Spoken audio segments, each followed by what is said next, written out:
Hello my dear jewelry lovers, today I will tell you a story about the delightful sapphire stones and jewelry with them. Sit back and make yourself comfortable, we are going to begin. Due to its rich and noble blue hue, this stone is rightly considered a royal stone. Indeed, these gemstones have always occupied an honorable place in royal treasuries.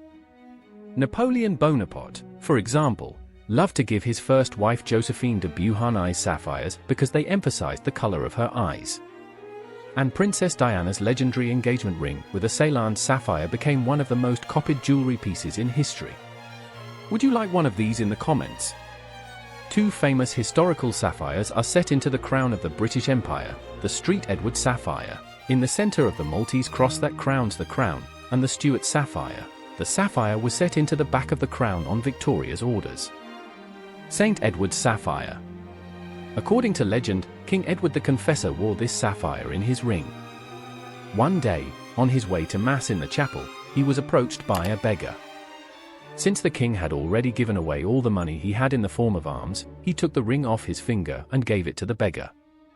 Many years later, two pilgrims from the Holy Land returned the ring to the king, telling this story. In the Holy Land, they met an old man who claimed that he was St. John, that he had been wandering the earth for a long time in the guise of a beggar, and that one day the king had given him the ring.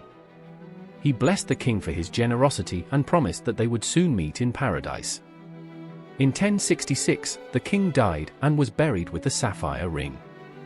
When, 200 years later, his coffin was opened, Edward the Confessor's body was found perfectly preserved. The abbot of Westminster Abbey removed the ring from the king's hand and gave it to the royal treasury. St. Edward's sapphire has been part of the crown jewels ever since. Stuart sapphire. The jewel of the Scottish crown, said to have been set as early as the crown of King Alexander II. Cromwell sold it, as well as other crown jewels, and Charles II Stuart returned it to the treasury. It now adorns the crown of George VI alongside the shards of the Cullinan. Queen Victoria's sapphire and diamond tiara. In this 1842 portrait of Victoria by Winter Haller, we see a small sapphire and diamond tiara on the Queen's head. It was designed by Albert. He gave it to his wife just in 1842. It's a small tiara in the Gothic style. Large rectangular sapphires in gold surrounded by a pattern of diamonds in silver. King George V gave this tiara to his only daughter Mary as part of a sapphire parure. In 1922, the royal Princess Mary married Viscount Henry Lascelles, 6th Duke of Harewood, who was 15 years his senior. Since then the tiara has been the property of her Harewood descendants. Today's Duchess of Harewood last wore the tiara at her wedding in 1992. Viscount Lascelles' gift to his bride Maria was a necklace with sapphires and diamonds, which he bought from Grand Duke Mikhail Mikhailovich. Grand Duke Mikhail Mikhailovich inherited this amazing and luxurious necklace from his mother Grand Duchess Olga Fyodorovna, born Princess of Baden.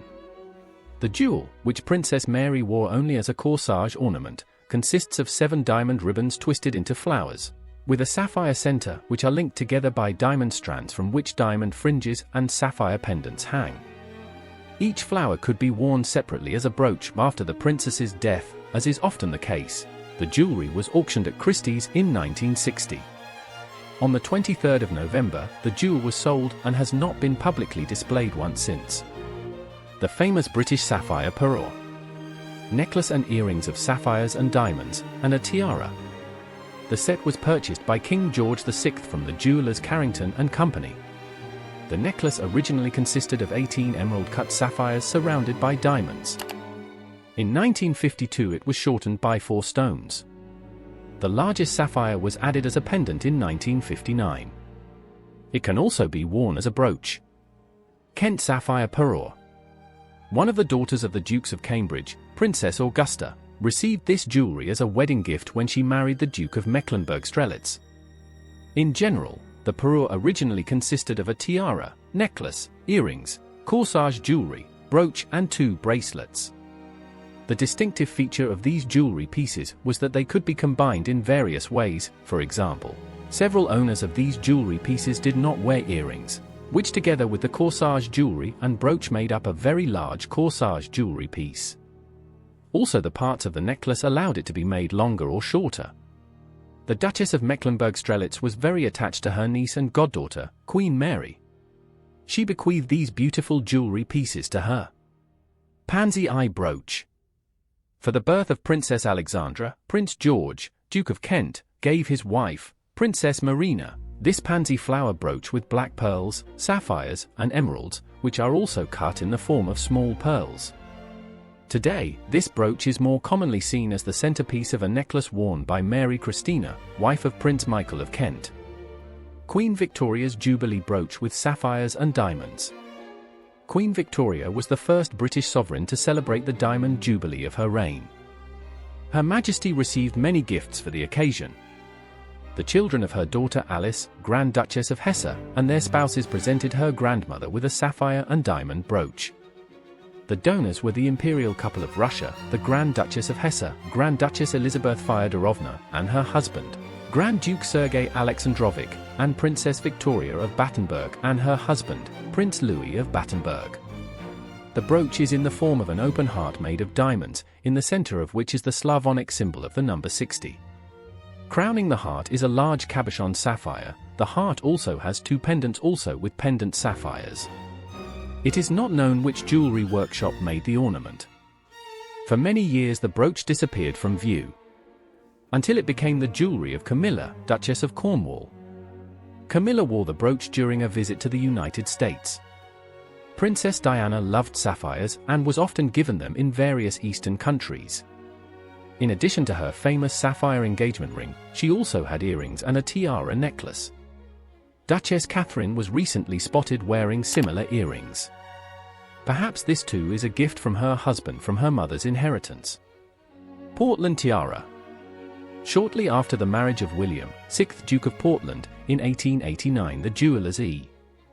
Wolfe & Co. were specially commissioned to make a tiara. Gemstones from the dismantled family jewelry of the Dukes of Portland were used in the making. The jewelers created a magnificent tiara with natural pearls, sapphires, and diamonds. The sapphires are all cushion cut, with several of the diamonds having an antique cut. The diamonds together form a fancy pattern set with sapphires and pearls. Several pear-shaped pearls crown the tiara. Unfortunately, there are no surviving portraits of Winifred, 6th Duchess of Portland, wearing this tiara. But there is a wonderful image of Ivy, 7th Duchess of Portland, wearing this tiara. It's a miniature depicting the then Marquis of Titchfield wearing a Portland tiara and sapphire corsage brooch. Do you like this gemstone? What jewelry with it is the most exquisite? Which gemstones do you think are suitable for you?